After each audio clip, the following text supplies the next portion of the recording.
Magsiluhod po ang lahat.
Magsitayo po ang lahat.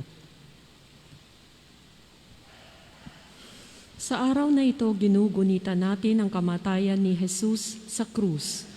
Tayo'y nagninilay sa kanyang dakilang pag-ibig na inialay para sa ating kaligtasan. Pararangalan natin ang krus na bagamat naging kasangkapan ng pagkamatay ni Jesus, ay nagkamit para sa atin ng kaligtasan at buhay. Kaisa ng buong sambayan ng Kristiyanong, magpapasalamat tayo sa Ama na siyang may akda at pinagmumulan ng grasya ng ating kaligtasan.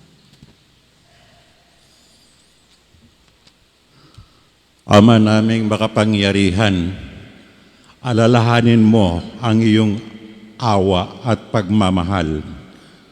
At sa iyong paglingap, gawin mong banal kaming lahat na siyang dahilan, kaya't dugot dumanak mula sa iyong pagpapakasakit sa anak mong nagsahulihan kami sa piging ng pagkabuhay, sa kanyang itinatag bilang aming tagapamagitan kasama ng banal na Espiritu magpasawalang hanggan. Amen. Magsiupo po ang lahat. Sa unang pagbasa, si Hesukristo ang katuparan ng propesiya ni Isaías tungkol sa lingkod ng Diyos na kusang loob na nag-alay ng kanyang sarili upang magkaroon ng kapatawaran. Pagbasa mula sa aklat ni Propeta Isaías. Sinabi ng Panginoon, ang lingkod ko'y magtatagumpay sa kanyang gawain. Mababantog siya at dadakilain. Marami ang nagitla nang siya'y makita. Dahil sa pagkabugbog sa kanya'y halos di makilala kung siya'y tao. Ngayoy marami rin ang mga bansang magugulantang. Pati mga hari, pag siya'y nakita, ay matitigilan. Makikita nila ang di nabalita kahit nakailan, at mauunawa ang di pa narinig ni numan. Sagot ng mga tao, sino ang maniniwala sa ibinabalita naming ito? Sino ang makapagpapatunay na pinahihintulutan ito ng Panginoon? Kalooban ng Panginoon na ang kanyang lingkod ay matulad sa isang halamang natanim sa tuyong lupa. Walang katangian o kagandahang makatawag pansin.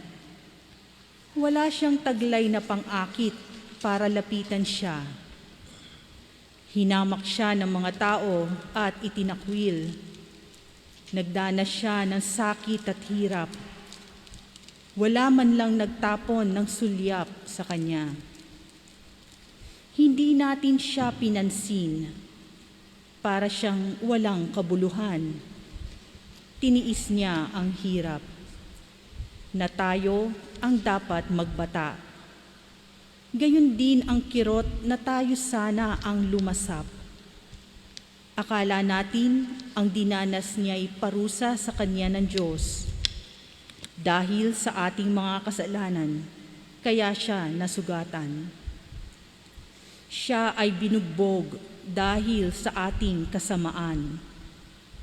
Tayo ay gumaling dahil sa pahirap na tinamo niya at sa mga hampas na kanyang tinanggap.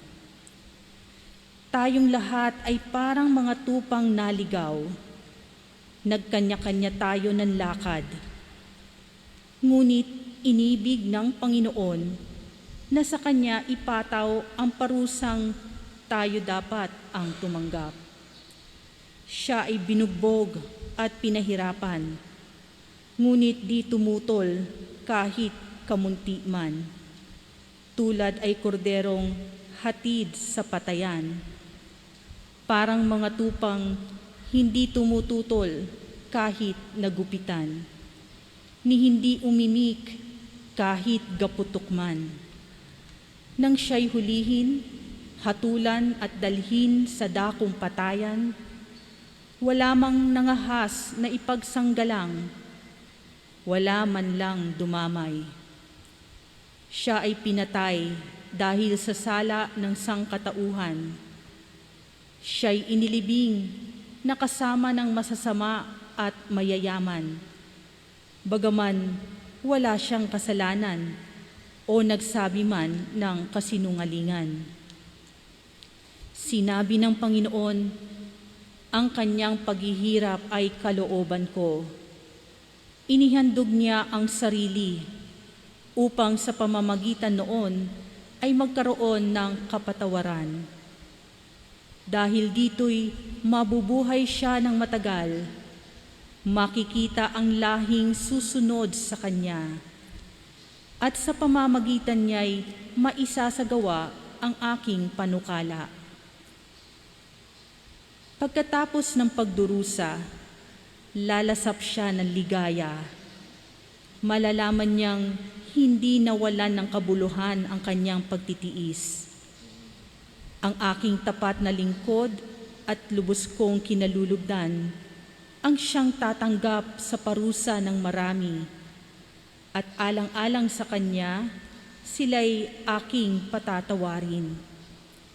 Dahil dito, siya'y aking pararangalan, kasama ng mga dakila. Pagkat kusang loob niyang ibinigay ang sarili at nilasap ang kaparusahan ng masasama. Inako niya ang mga makasalanan at idinalangin sila'y patawarin. Ang salita ng Diyos. Salamat sa Diyos.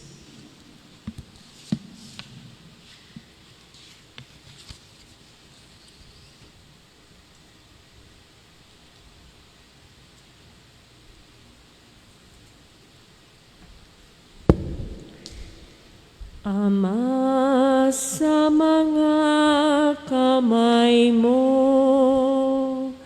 habilin ko ang buhay ko.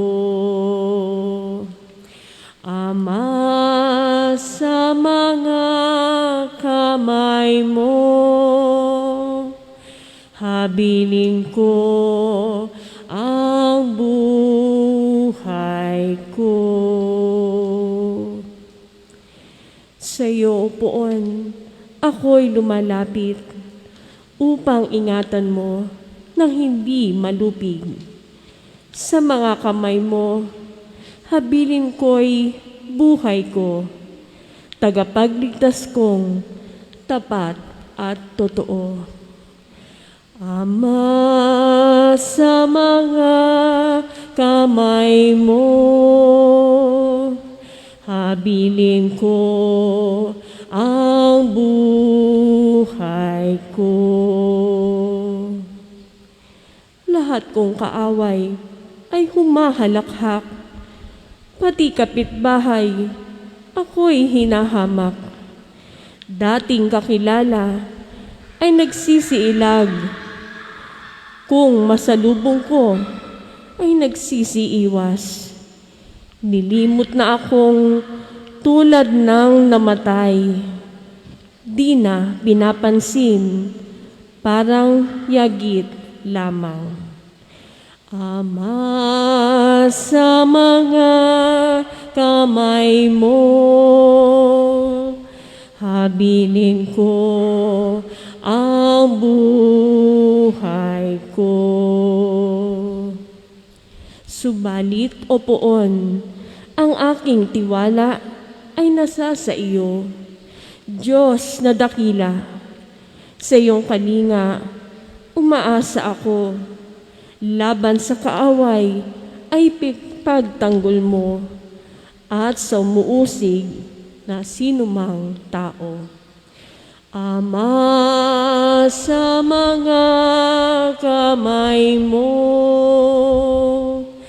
habilin ko ang buhay ko. Itong iyong lingkod, sana'y lingapin, ingatan mo ako't iyong pagpalain. Iligtas mo ako at iyong sagipin, tanda ng pag-ibig na di nagmamaliw. O magpakatatag ang mga nilikha, lahat ng sapuon ay nagtitiwala. Ama, sa mga kamay mo, habilin ko ang buhay ko. Ama, sa mga kamay mo, habilin ko ang buhay ko.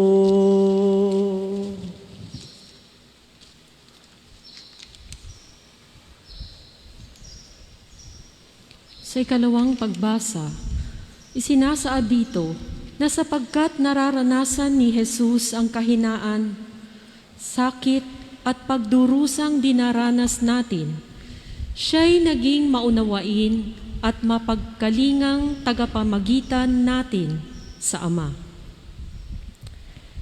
Pagbasa mula sa sulat sa mga Hebreo.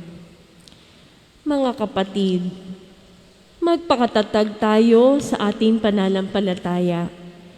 Yamang mayroon tayong dakilang saserdote na pumasok sa kalangitan sa harapan ng Diyos.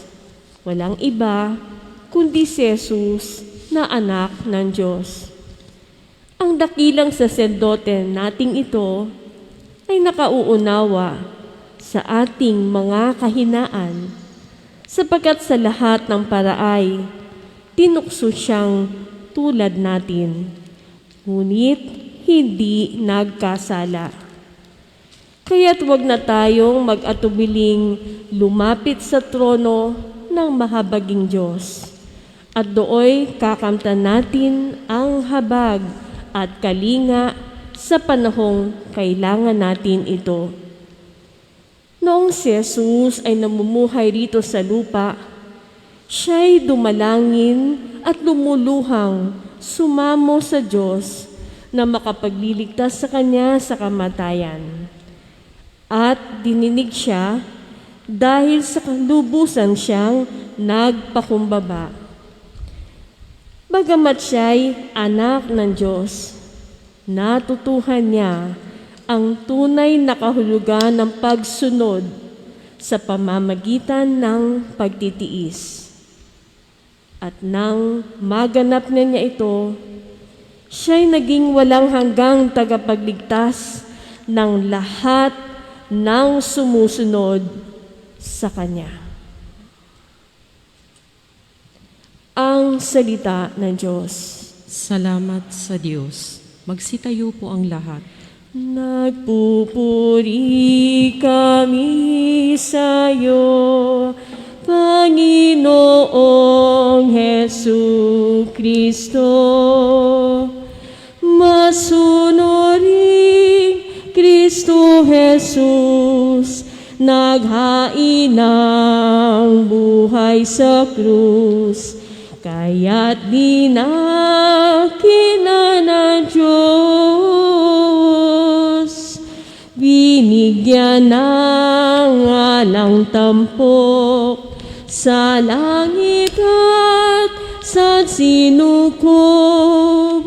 Nagpupuri kami sa iyo, Panginoong Hesu Kristo.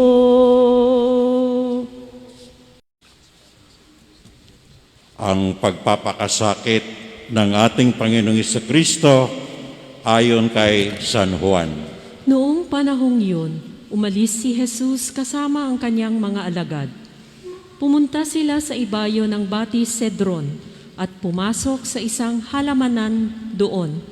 Ang lugar na ito'y alam ni Judas na nagkanulo sa kanya, sapagkat madalas magpunta roon si Jesus at ang kanyang mga alagad. Pumaroon si Judas kasama ang ilang bantay sa templo at isang pangkat ng mga kawal na padala ng mga punong saserdote at mga pariseyo. May dala silang mga parol, sulo at sandata. Alam ni Jesus ang lahat ng mangyayari sa kanya, kaya't sila'y sinalubong niya at tinanong, Sino ang hinahanap ninyo? Si Jesus na taga-Nazaret. Ako si Jesus. Kaharap nila si Judas na nagkanulo sa kanya. Nang sabihin ni Jesus na siya nga, napaurong sila at nabuwal sa lupa. Muli siyang nagtanong, Sino nga ba ang hinahanap ninyo? Si Jesus na taga-Nazaret.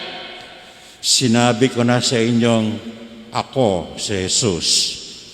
Kung ako ang hinahanap ninyo, hayaan ninyong umalis ang mga taong ito. Sinabi niya ito upang matupad ang kanyang salita. Walang napahamak kahit isa sa mga ibinigay mo sa akin, Ama. Binunot ni Simon Pedro ang kanyang tabak at tinaga ang alipin ng pinakapunong saserdote. Natigpas ang kanang tainga ng aliping yaon na ang pangalay Malko. Sinabi ni Jesus kay Pedro, Isalong mo ang iyong tabak. Dapat kong inumin ang kalis ng paghihirap na ibinigay sa akin ng Ama. Si Jesus ay dinakip at ginapos ng mga bantay na Hudyo at ng pangkat ng mga kawal sa pamumuno ng kanilang kapitan. Siya'y dinala mula kay Anas na biyanan ni Caifas na pinakapunong saserdote ng panahong yaon. Si Caifas ang nagpayo sa mga Hudyo na mas mabuti para sa kanila na isang tao lamang ang mamamatay alang-alang sa bayan. Si Simon Pedro at ang isa pang alagad ay sumunod kay Jesus. Kilala ng pinakapunong saserdote ang alagad na ito, kaya't nakapasok siyang kasama ni Jesus sa patio ng bahay ng pinakapunong saserdote. Naiwan naman si Pedro sa labas ng pintuan. Lumabas ang alagad na kilala ng pinakapunong saserdote. Kinausap ang dalagang nagbabantay sa pinto at pinapasok si Pedro. Si Pedro'y tinanong ng dalaga, Hindi ba't isa ka sa mga alagad ng taong iyan? Sumagot si Pedro, Hindi. maginaw noon, kaya't nagpabaga ng uling ang mga alipin at mga bantay at tumayo sa paligid ng siga upang magpainit. Nakihalo si Pedro at nagpainit din. Si Jesus ay tinanong ng pinakapunong saserdote tungkol sa kanyang mga alagad at sa kanyang itinuturo. Sumagot si Jesus, Hayagan akong nagsasalita sa madla. Lagi akong nagtuturo sa mga sinagoga at sa templo ng mga Hudyo. Wala akong sinabing palihim. Bakit ako ang tinatanong ninyo? Ang tanongin ninyo ay ang mga nakarinig sa akin. Alam nila kung ano ang sinabi ko. Pagkasabi nito, siya'y sinampal ng isang mga bantay na naroroon. Bakit mo sinasagot ng ganyan ang pinakapunong saserdote? Sinagot siya ni Jesus. Kung nagsalita ako ng masama, patunayan mo. Ngunit kung mabuti ang sinabi ko, bakit mo ako sinampal? Si Jesus na nagagapos pa noon ay ipinadala ni Anas kay Caifás, ang pinakapunong saserdote. Samantala, naroon pa rin si Simon Pedro at nagpapainit. Siya'y tinanong nila. Hindi ba't alagad ka rin ng taong iyan? Sumagot si Pedro. Hindi. Tinanong naman siya ng isa sa mga alipin ng pinakapunong saserdote, kamag-anak ng lalaking tinigpasan niya ng tainga. Hindi ba ikaw ang nakita kong kasama ni Jesus sa halamanan? Muling itinatwa ito ni Pedro. Siya namang pagtilaok ng manok. Mula sa bahay ni Caifás, si Jesus ay dinala nila sa palasyo ng gobernador. Umaga na noon, hindi pumasok ang mga Hudyo sa palasyo ng gobernador upang sila'y huwag maituring na di karapat-dapat kumain ng hapunang Pampaskwa. Kaya't sa labas sila tinanggap ni Pilato at tinanong. Ano ang sakdal ninyo laban sa taong ito? Sumagot sila. Kung hindi po siya gumawa ng masama, hindi namin siya dadalhin sa inyo. Sinabi sa kanila ni Pilato, Dalhin niyo siya at hatulan ayon sa inyong kautusan. sumagot ang mga Hudyo. Wala po kaming kapangyarihang humatol ng kamatayan kanino man. Nangyari ito upang matupad ang sinabi ni Jesus tungkol sa paraan ng kanyang pagkamatay. Si Pilato'y pumasok uli sa palasyo at tinawag si Jesus. Ikaw ba ang hari ng mga Hudyo? Sumagot si Jesus. Yan ba'y galing sa iyong sariling isipan o may nagsabi sa inyo? Tinanong siya ni Pilato. Ako ba'y Hudyo? Ang mga kababayan mo at ang mga punong saserdote ang nagdala sa iyo rito. Ano ba ang ginawa mo? Sumagot si Jesus. Ang kaharian ko ay hindi sa sanlibutan ito. Kung sa sanlibutan ito ang aking kaharian, ipinakipaglaban sana ako ng aking mga tauhan at hindi na ipagkanulo sa mga Hudyo. Ngunit hindi sa sanlibutan ito ang aking kaharian. Kung gayon, isa kang hari? Sabi ni Pilato. Sumagot si Jesus. Kayo na ang nagsasabing ako'y hari. Ito ang dahilan kung bakit ako ipinanganak at naparito sa sanlibutan upang magsalita tungkol sa katotohanan. Nakikinig sa aking tinig ang sinumang nasa katotohanan. Ano ba ang katotohanan? Tanong ni Pilato. Pagkasabi nito, muling lumabas si Pilato at sinabi sa mga Hudyo, Wala akong makitang kasalanan sa taong ito. Ngunit, ayon sa inyong kaugalian, dapat akong magpalaya ng isang bilanggo kung araw ng Paskwa. Ibig ba ninyong palayain ko ang hari ng mga Hudyo? Hindi, huwag siya, kundi si Barabas. si Barabas ay isang tulisan, kaya't ipinakuha ni Pilato si Jesus at ipinahagupit. Ang mga kawal ay kumuha ng halamang matinik, ginawang korona at ipinutong kay Jesus. At sinuutan siya ng balabal na purpura. Isa't isa'y lumapit sa kanya at ang wika. Mabuhay ang hari ng mga Hudyo. At si Jesus ay pinagsasampal. Lumabas uli si Pilato at sinabi sa kanila, Ihaharap ko siya sa inyo upang malaman ninyo na wala akong makitang kasalanan niya.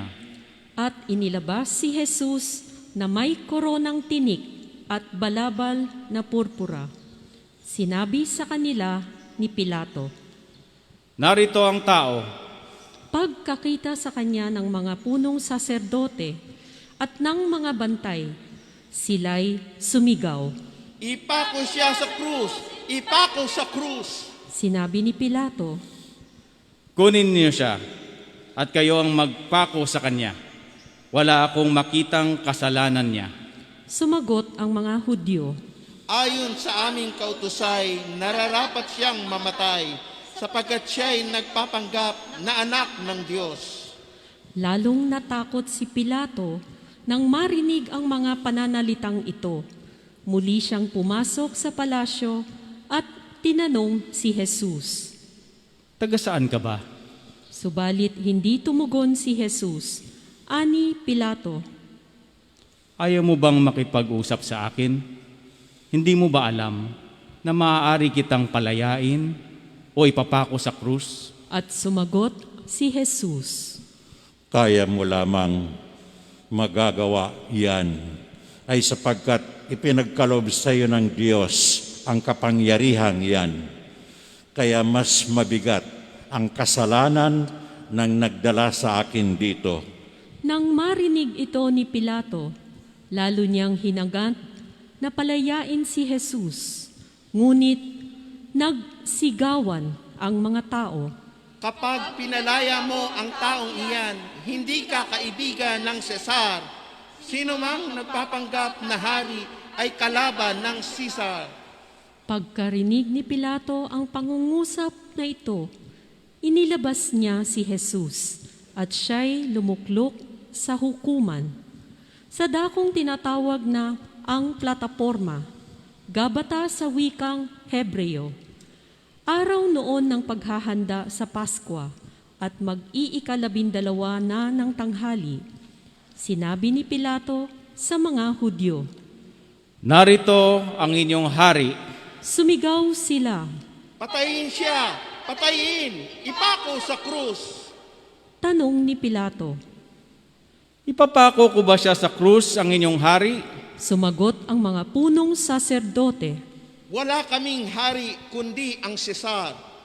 Kaya't si Jesus ay binigay sa kanila ni Pilato upang ipako sa krus.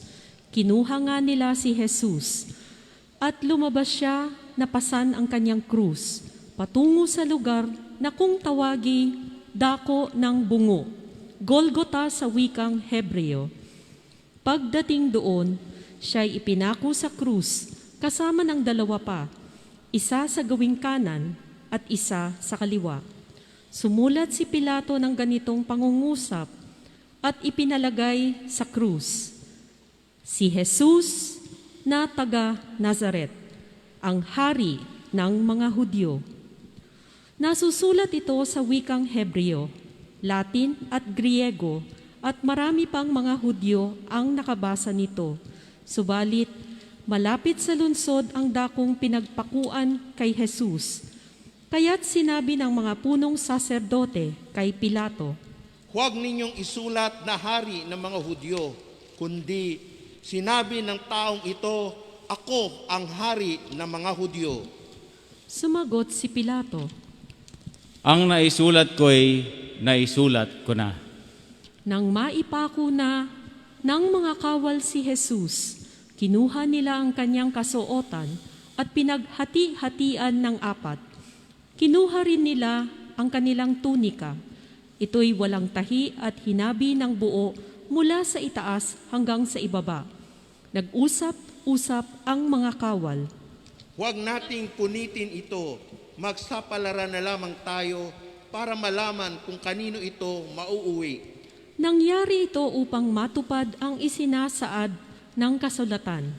Pinaghati-hatian nila ang aking mga kasuotan, at ang aking damit ay kanilang pinagsapalaran. Gayon nga ang ginawa ng mga kawal. Nakatayo sa tabi ng krus ni Jesus ang kanyang ina, at ang kapatid na babae nitong si Maria, na asawa ni Cleopas.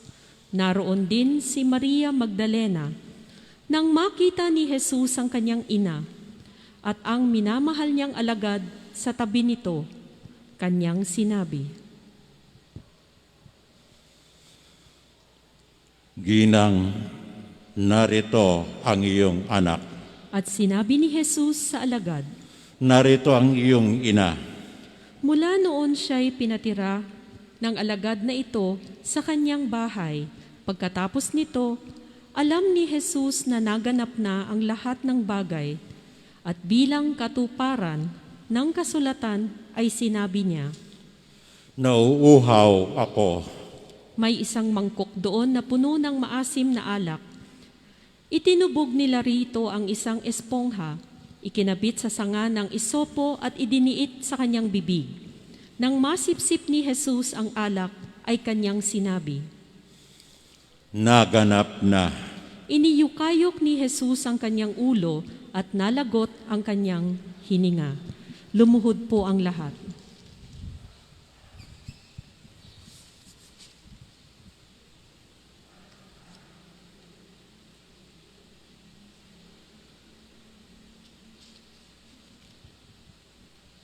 Magsitayo po ang lahat. Noong araw ng paghahanda at ayaw ng mga Hudyo na manatili sa krus ang mga bangkay sa araw ng pamamahinga sapagkat dakila ang araw ng pamamahingang ito. Kaya't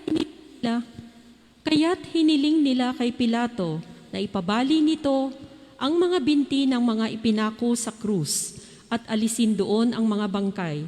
Naparoon nga ang mga kawal at binali ang mga binti ng dalawang ipinakong kasabay ni Jesus. Ngunit pagdating nila kay Jesus at makitang patay na siya, hindi na nila binali ang kanyang binti. Subalit, inulos ng sibat ng isa sa mga kawal ang tagiliran ni Jesus at biglang dumaloy ang dugo at tubig. Ang nakakita nito ang nagpatotoo. Tunay ang kanyang patotoo at alam niyang katotohanan ang sinabi niya, upang kayo'y maniwala. Nangyari ang mga ito upang matupad ang sinasabi ng kasulatan. Walang mababali isa man sa kanyang mga buto. At sinabi naman ng ibang bahagi ng kasulatan, pagmamasdan nila ang kanilang inulos. Pagkatapos nito, si Jose na taga Arimatea ay nagsadya kay Pilato upang humingi ng pahintulot na makuha ang bangkay ni Jesus. Si Jose isang alagad ni Jesus, ngunit palihim ngang dahil sa takot sa mga Hudyo. At pinahintulutan siya ni Pilato, kaya't kinuha ni Jose ang bangkay ni Jesus. Sumama sa kanya si Nicodemo, may dalang pabango, mga 100 libra ng pinaghalong mira at aloe. Siya ang nagsadya kay Jesus isang gabi. Kinuha nila ang bangkay ni Jesus at nilagyan ng pabango habang binabalot sa kayong lino ayon sa kaugalian ng mga Hudyo. Sa pinagpakuan kay Jesus ay may isang halamanan at dito'y may isang bagong libingang hindi pa napaglilibingan.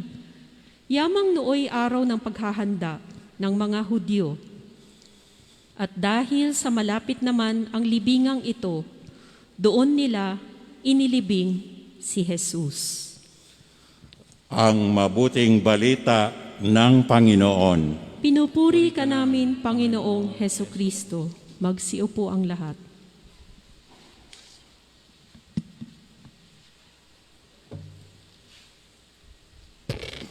Magandang hapon po mga kapatid.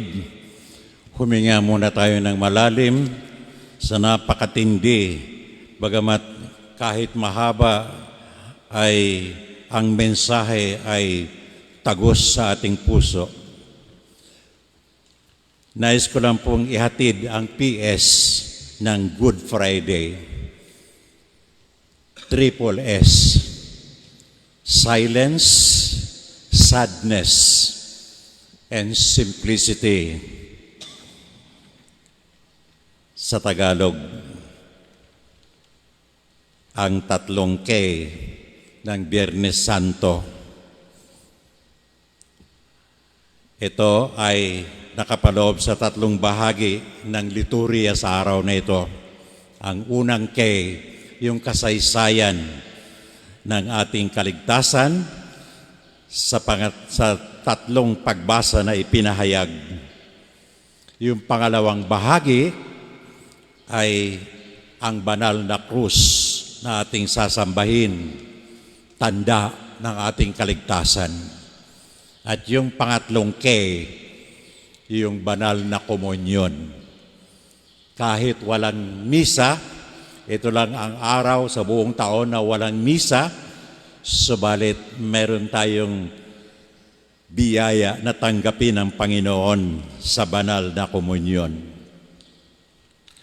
Mga kapatid, sa konteksto ng pandemya,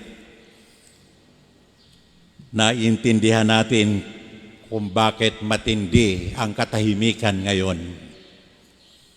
Halos lahat tayo ay may takip sa bibig, pinagbawalang magsalita ng mahaba, marami tahimik, may kalungkutan, lalong-lalo na yung mga tinamaan ng COVID. Isipin nyo, yung mga nasa ospital na ngayon ay punong-puno na. Yung mga nasa ICU, isa sa pinakamalungkot na paghihirap ay yung nag-iisa ka, wala kang karamay. Gustuhin man ng mga mahal sa buhay, walang magagawa, bawal. At ayon sa pag-aaral, maaring ito ang isang dahilan kung bakit napadali at dumami ang pagyao. Kasama na dyan yung ating mga health workers, mga doktor, at yung mga caregivers. Ang katahimikan ay hindi lamang walang karahasan, kundi katahimikang malalim ang hugot. Hindi katahimikan katulad ng isang tao, ng isang aso na bahag ang kanyang buntot at takot. Hindi katahimikan katulad ng silent war, yung mga taong may tampuhan sa isa't isa. Hindi katahimikan na walang giyera, pero ang malalim na katahimikan ito yung tinaguriang the best language of love. Kahit papaano nakatulong ang pandemya upang ating gamitin ang katahimikang magnilay, lalong-lalo na mula pa kanina, sinimula natin ang daan ng krus at maraming sumubaybay sa 7 palabras. Tayo nagkaroon ng pagkakataong makapagnilay at unti-unting maunawaan na ang bawat krus, bawat problema o krisis ay bahagi ng iisang krus na pinagtagumpayan ng Panginoon.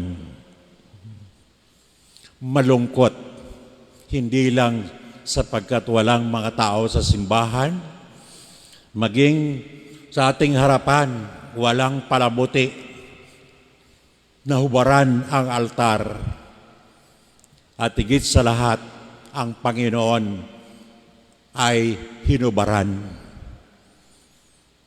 Nagpapaalala sa atin na ito rin ang hamon na marami sa atin kailangan matutong maghubad ng ating mga maskara, ng ating mga kayabangan, ng ating pagiging makasarili. Simple lang ang mensahe. Mayroong Diyos na may malasakit. Wala ng pag-ibig na higit pa sa taong nag-alay ng kanyang buhay para sa lahat. Hindi lang para sa mga banal, hindi lang para sa mga taong simbahan. Bagamat tayo makasalanan pa at mga kriminal, si Jesus nag-alay ng kanyang buhay.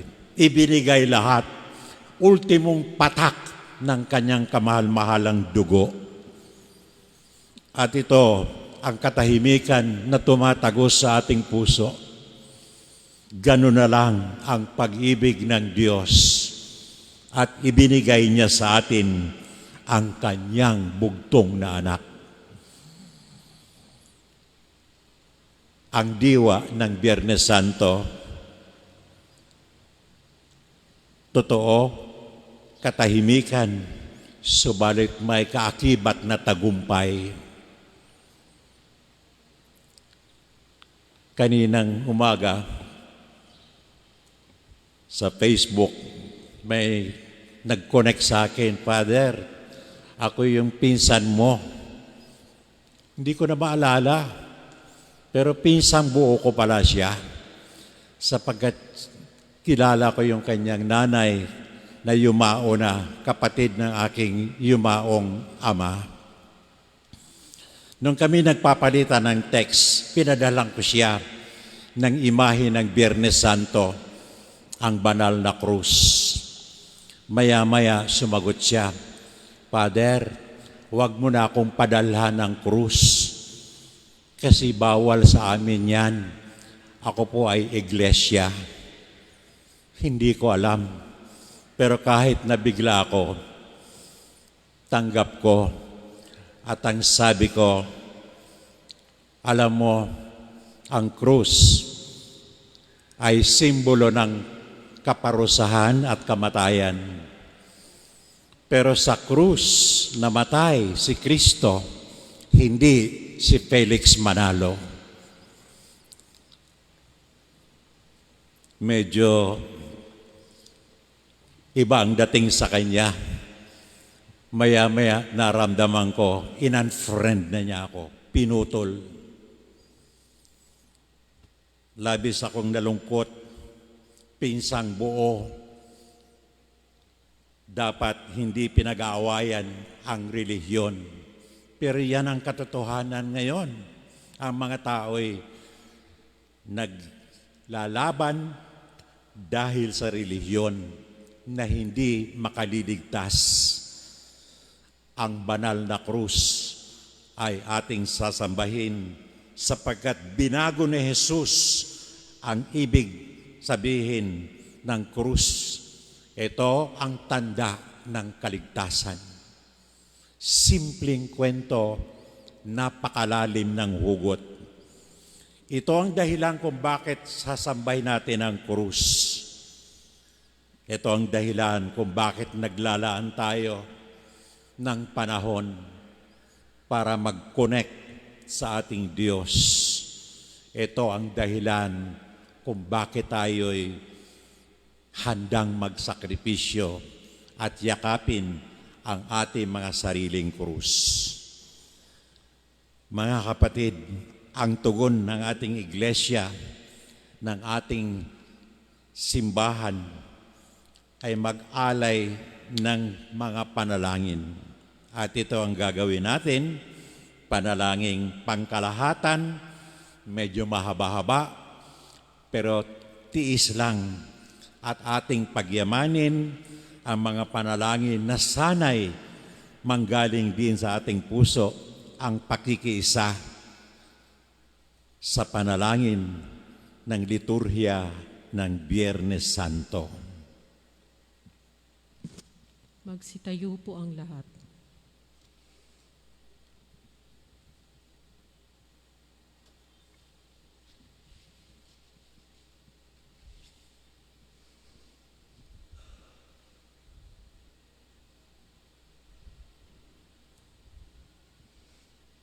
Para sa banal na simbahan,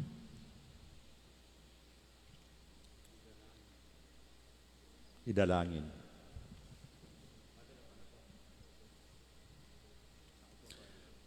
Para sa banal na simbahan.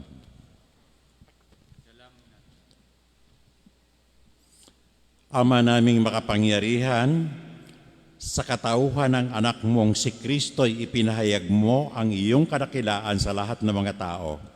Lingapin mong ang iyong mga ginawa dahil sa pag-ibig upang ang iyong sambayanang laganap sa buong daigdig ay mamalaging matatag sa pananampalatayang iyong bigay para sambahin ang banal mong ngalan sa pamamagitan ni Hesukristo kasama ng banal na Espiritu magpasawalang hanggan.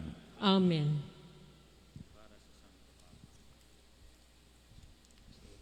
Para sa Santo Papa. Idalangin natin ang ating banal na Papa na si Francisco na hinirang ng Diyos sa hanay ng mga tagapangasiwa upang kanyang bigyan ng kalusugan at mahabang buhay para sa kapakanan ng banal na sambayanang ipinagkatiwala sa kanya para paglingkuran. Magsiluhod ang lahat.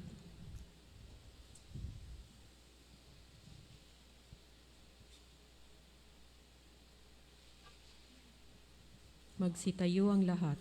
Ama naming makapangyarihan, sa iyong kapasyahan, umiiral ang sanlibutan. Paunlakan mo ang aming kahilingan na lingapin si Papa Francisco na iyong hinirang para kami pangasiwaan upang ang sambayanang Kristiyano na iyong pinamumunuan ay mapamahalaan niya ng may kaunlaran sa pananampalataya at gawang kabutihang iyong inaasahan. Sa pamamagitan ni Jesucristo, kasama ng banal na Espiritu, magpasawalang hanggan. Amen. Para sa kaparian at lahat ng kaanib ng simbahan. Idalangin din natin si Jose Advincula na ating obispo at ang ating apostolic administrator, Broderick Pabilio, gayon din ang lahat ng mga obispo, mga pari at mga diakono at ang tanang kabilang sa sambayanang Kristiyano. Magsiluhod ang lahat.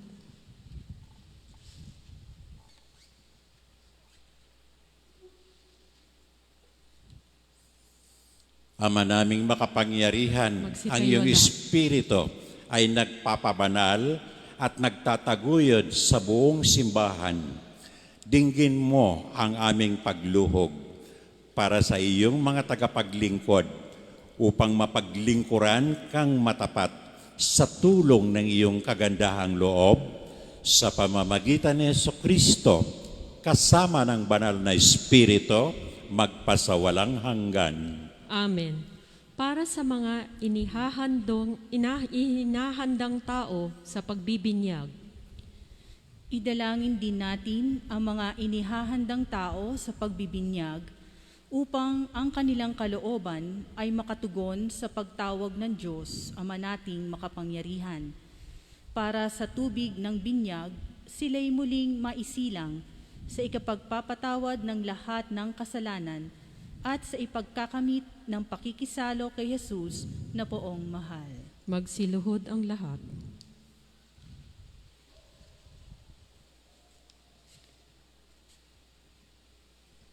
Magsitayo ang lahat. Ama naming makapangyarihan, lagi mong pinauunlad ang sambayanan sa pagkakaroon ng karagdagang kabilang sa pananampalataya at pagkaunawa ay magkaronawa ng pag-unlad ang aming mga inihanda sa pagbibinyag upang sa muli nilang pagsilang bilang binyagan, sila'y mapabilang sa mga kaanib ng iyong angkan. Sa pamamagitan ni Jesucristo kasama ng banal na Espiritu, magpasawalang hanggan. Amen. Para sa pagkakaisa ng mga Kristiyano. Idalangin din natin ang lahat ng ating mga kapatid na pawang kay Hesukristo na nanalig upang marapatin ng Diyos Ama nating makapangyarihan na sila'y tipunin at lingapin sa iisa niyang sambayanan. Magsiluhod ang lahat.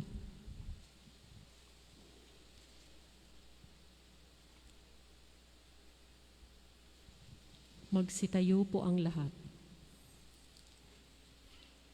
Ama naming makapangyarihan, tinitipon mo ang mga namatay, mga nawalay at tinatangkilik mo ang mga nakakatipon sa iyong sambayanan. Lingapin mo ang mga kabilang sa kawan ng iyong anak na sa iyo'y itinalaga sa buklod ng iisang binyag upang sila'y magkabuklod sa buong pananalig at sila'y magkapisan sa buklod ng pag-ibig sa pamamagitan ni Jesucristo kasama ng banal na Espiritu magpasawalang hanggan. Amen. Para sa mga Hudyo, Idalangin din natin ang mga Hudyo na unang pinagpahayagan ng Diyos na totoo upang ipagkaloob niyang sa pag-ibig sa kanyang ngalan, sila ay umunlad sa pagiging matapat sa kanyang tipan. magsiluhod po ang lahat.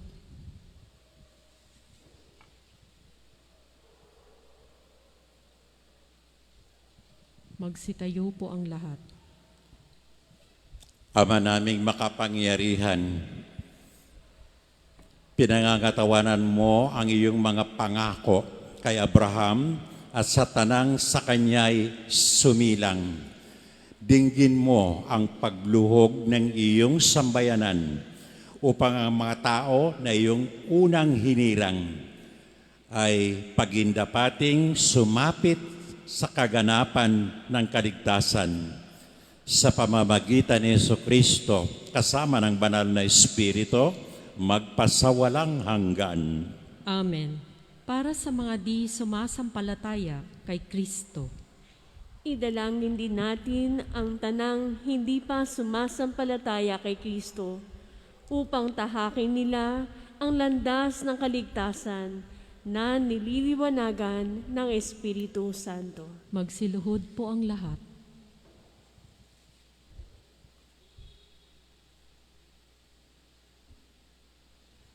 Magsitayo po ang lahat.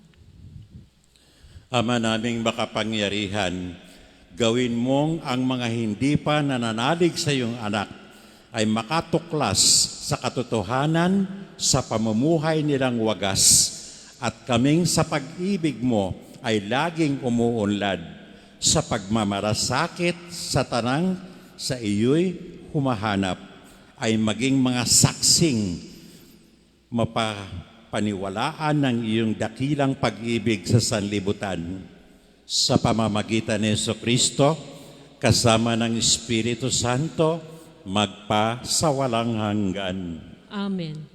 Para sa mga hindi pa sumasampalataya sa Diyos, Idalangin din natin ang mga hindi pa sumasampalataya sa Diyos upang pagindapating sa Kanya'y makadulog sa paniniwalang wagas na kanilang sinusunod. magsiluhod po ang lahat.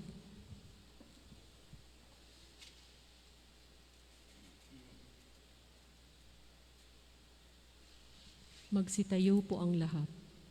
Ama naming makapangyarihan, nilikha mo ang lahat ng mga tao upang lagi kang hanapin at pag natagpo ang kay Masiyahang walang maliw, ipagkaloob mong kahit may mga di kanais-nais at balakid, mabanaagan pa rin ng tanan ang mga pahiwatig ng iyong pag-ibig at matanggap nila ang mga gawang kabutihan ng mga sumasampalataya bilang kaakit-akit na katibayan na ikaw ang Diyos na totoo at amang aming pinanggalingan sa pamamagitan ni Jesucristo kasama ng banal na Espiritu magpasawalang hanggan. Amen.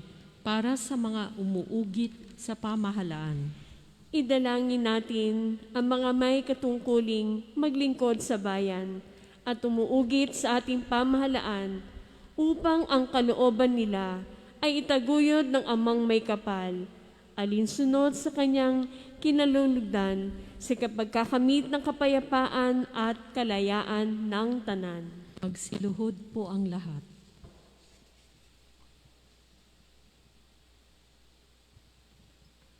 Magsitayo po ang lahat. Ama naming makapangyarihan, nasa iyong kamay ang adhika at karapatan ng tanan. Tunghayan mo ang mga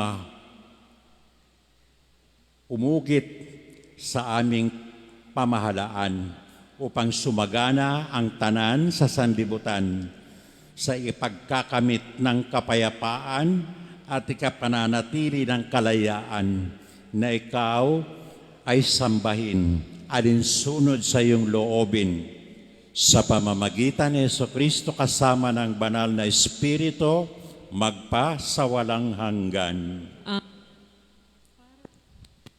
Para sa mga may tanging pangangailangan,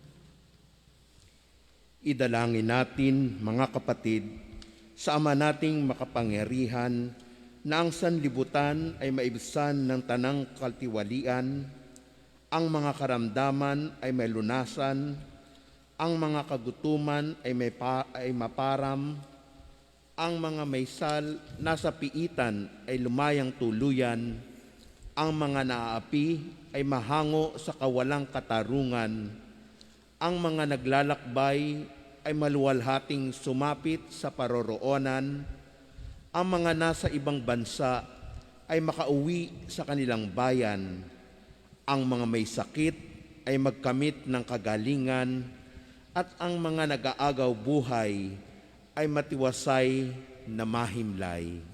magsiluhod po ang lahat.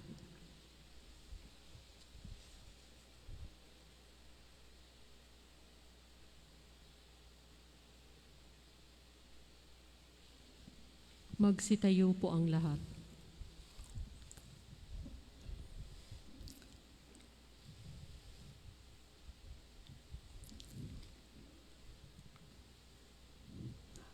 Ama naming makapangyarihan, binubuhayan mo ng loob ang mga nasa kapighatian, pinatatatag mo ang mga may mabigat na pinapasan, paunlakan mo ang mga kahilingan ng mga dumaraing dahil sa maraming mga pinagtitiisan upang bawat nasa kagipitan ay magkamit ng kasiyahang madama ang iyong pagmamahal sa pamamagitan ni Jesucristo kasama ng banal na Espiritu magpasawalang hanggan.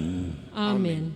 Para sa pagsugpo sa laganap na salot, Idalangin natin ang dagliang pagsugpo sa salot na dulot ng COVID-19 na nakapipinsala sa buong daigdig upang pagalingin ng Amang makapangyarihan ang mga may karamdaman, patatagin ang mga kumakalinga sa kanila, at tulungan tayong lahat na maging matatag sa pananampalataya at pagmamalasakit. magsiluhod po ang lahat.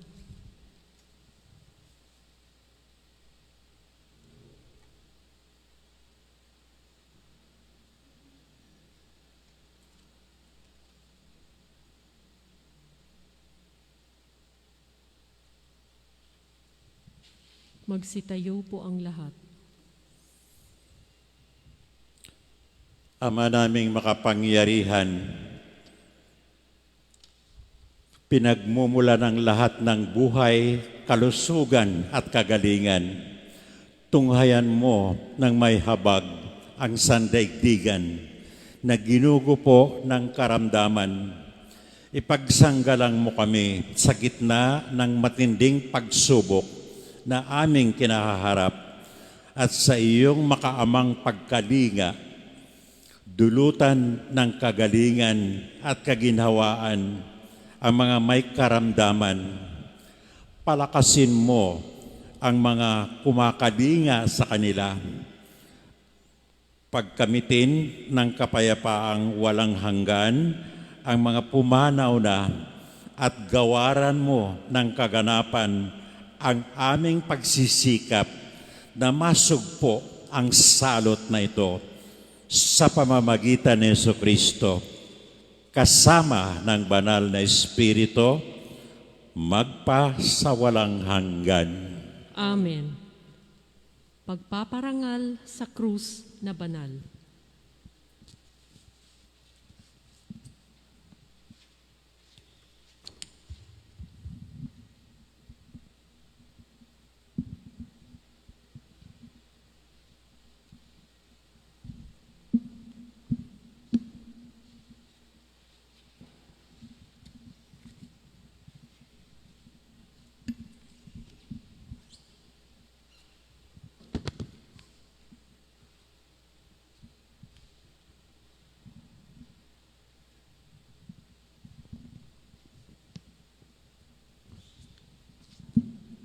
Magsiluhod po ang lahat.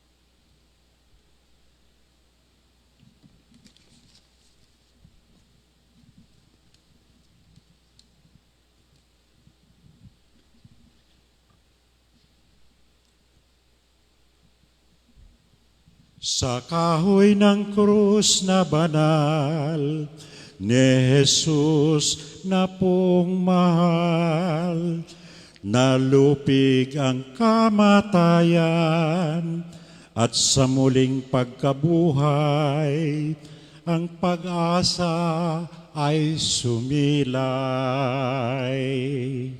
Purihin at ipagdangal ang ating pong may kapal, Ama na bukal ng buhay, anak na siya nating daan, Espiritong ating tanglaw.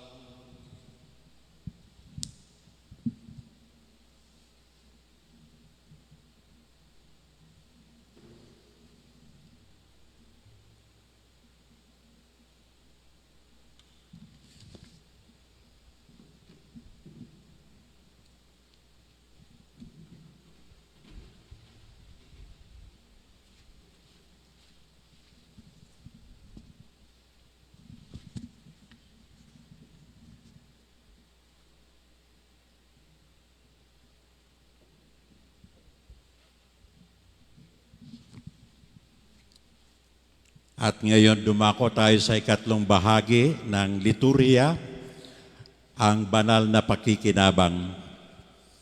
Tayo'y magsitayo at buong pasasalamat ating awitin ang panalangin na itinuro ng ating Panginoon. Ama namin, sumasalangit ka, sambahin ang ngalan mo,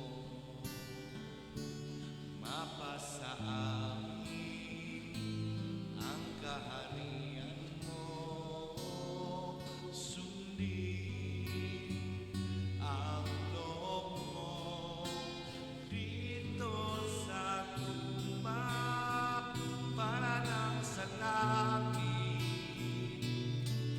Bigyan mo kami ng aming kakanin sa araw-araw,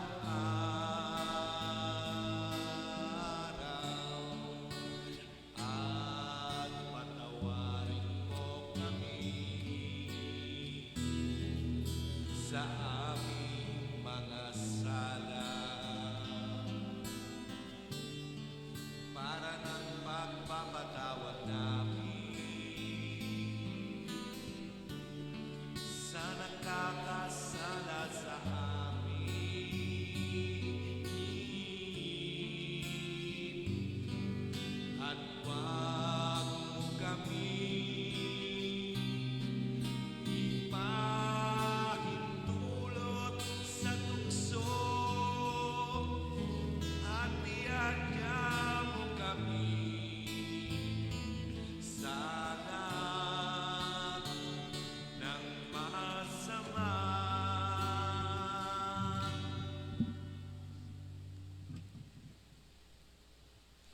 Hinihiling namin, Panginoon, ang biyaya ng paglaya sa kadiliman dulot ng kasalanan. Naway matungayan namin ang liwanag ng iyong salita na magsisilbing gabay sa aming paglalakbay. Bigyan mo kami ng biyaya ng kagalakan sa panibagong pag-asa na dulot sa muling pagbabalik ni Jesucristong aming manunubos. Sapagkat sa'yo nagmumula ang kaharian at kapangyarihan at ang kaluwang hatian magpasawalang hanggan.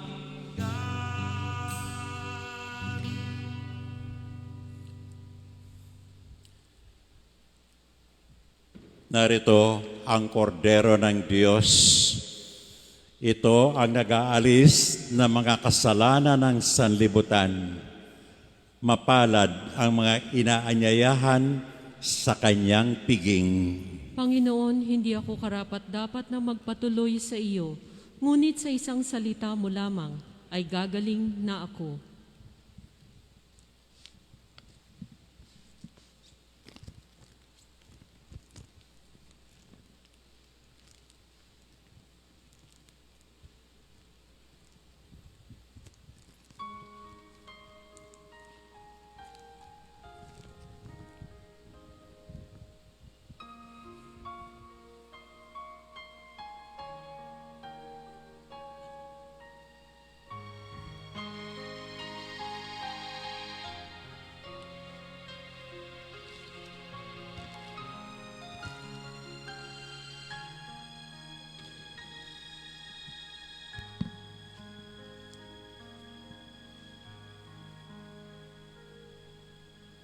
Ikaw ang lagi kong kausap. Ikaw ang laging tinatawag. Gabay ka ng bawat pangarap. Lakas ng bawat pagsisikap. Ikaw ang tunay na kaibigan. Yun mo ang puso't kalooban. Ngunit hindi lahat ay may alam na Kristo ang iyong pangalan. Kristo, Kristo, bakit minsan ka lang nakikilala kapag nakadama ng dusa't pangamba? Tinatawagan ka, sana'y bawa ka. Kristo, Kristo, kulang pa ba ang pag-ibig na dulot mo? Pati na ang mundo ngayon'y gulong-gulo. Anong dapat gawin? Kami tulungan mo, Kristo.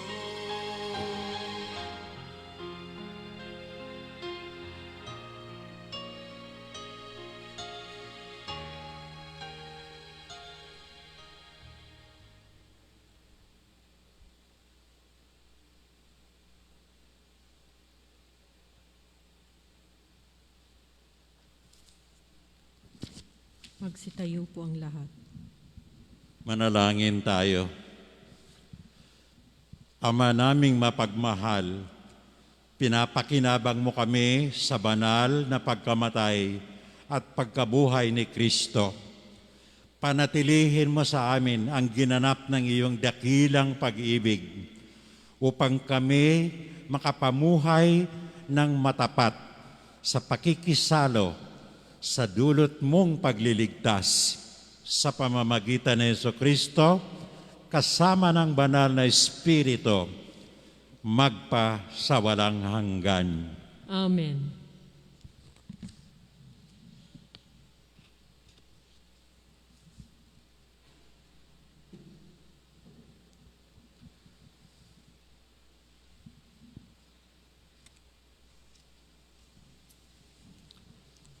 Ama naming bukal ng pagpapala, ang iyong pagbabasbas ay manaog nawang masagana sa iyong sambayanang gumanap ng paggunita sa pagkamatay ng iyong anak na siyang pagkabuhay ng nagtitiwala.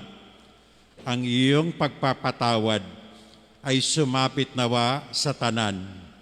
Ang iyong pakikisamang maasahan ay iyong ibigay. Ang pananampalatayang banal naway maging matibay. Ang kaligtasang walang maliw ay patatagin mong lubusan sa pamamagitan ni Jesucristo kasama ng banal na Espiritu magpa sa walang hanggan. Amen.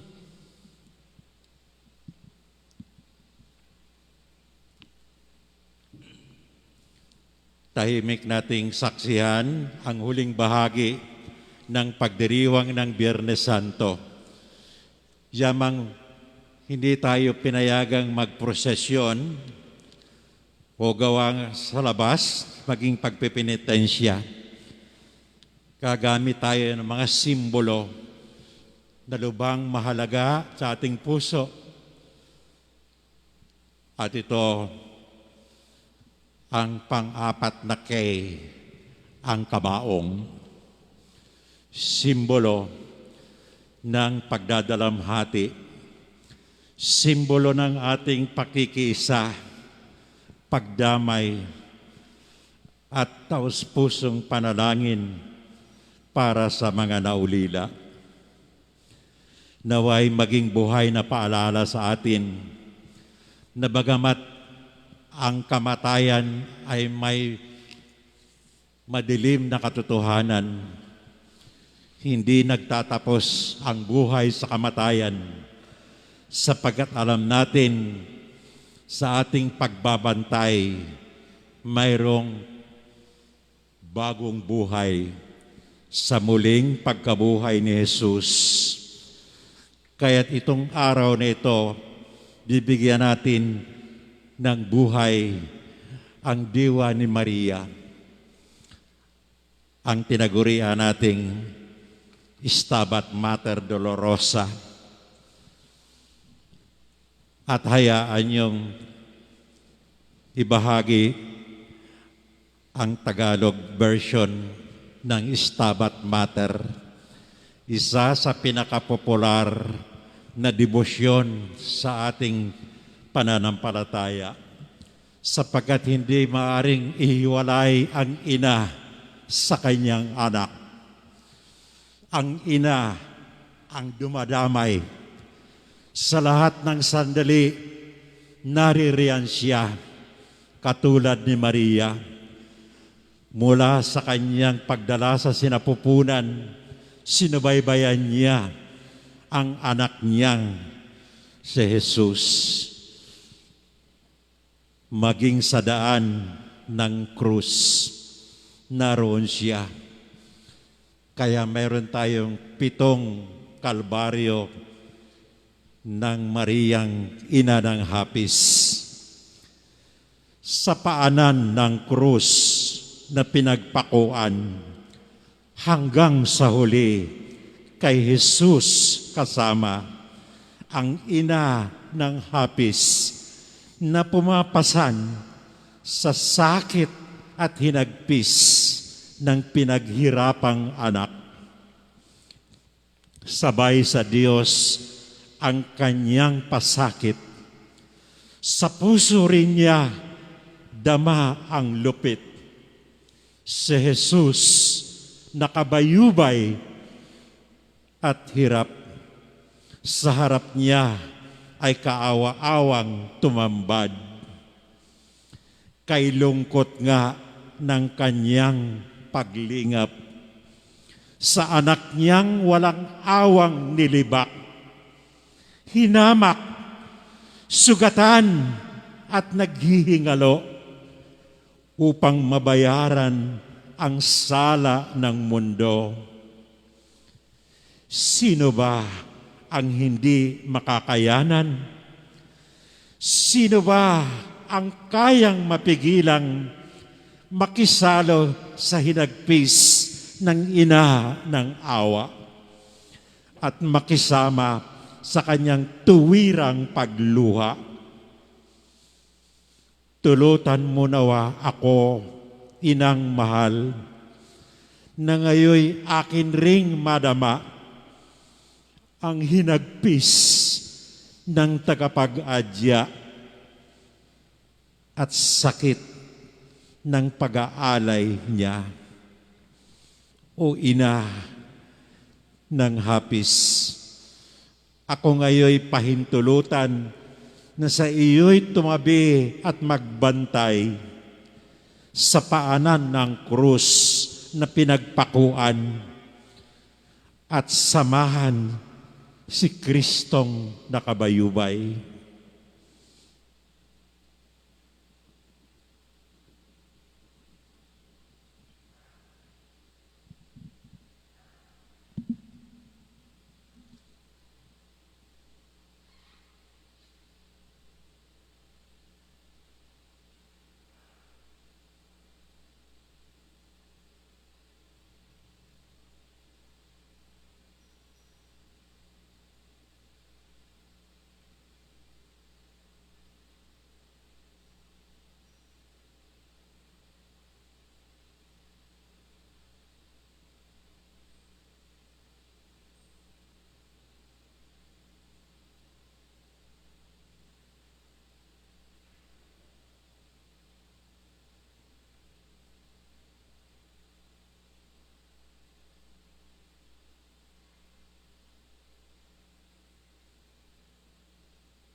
Ang imahin ng ina ng hapis ay larawan din po ng hapis at pagdadalamhati sa liturya ng ating inang simbahan. Lahat ng mga ina ay may hapis, kalungkutan at paghihirap.